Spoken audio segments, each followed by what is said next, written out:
మెదక్ జిల్లా శివంపేట మండల కేంద్రంలో సంత్ సేవాలాల్ మహారాజ్ జయంతి వేడుకలు ఘనంగా నిర్వహించారు.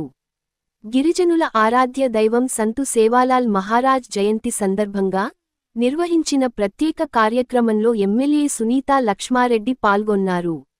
సేవాలాల్ మహారాజ్కు ప్రత్యేక పూజలు నిర్వహించారు.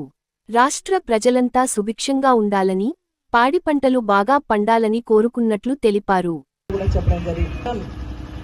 సేవలాల్ మహారాజ్ గారు మరి ఒక గిరిజనులకే కాదు ఆరాధ్య దైవం, సమాజంలో ఉన్నటువంటి ప్రజలందరూ కూడా మరి వారిని దైవంగా భావిస్తూ మరి కార్యక్రమాలు నిర్వహించడం మనమందరం కూడా ఒక ఆనవాయితీగా ముందుకు తీసుకెళ్లడం జరుగుతూ ఉంది. చిన్నప్పుడే మరి ప్రజల యొక్క సమస్యలు తెలిసి అర్థం చేసుకొని సమాజ సేవానికి అంకితమైనటువంటి మహనీయుడు సంత్ సేవాలాల్ గారు అని చెప్పేసి మాట్లాడిన వాళ్ళందరూ కూడా చెప్పడం జరిగింది.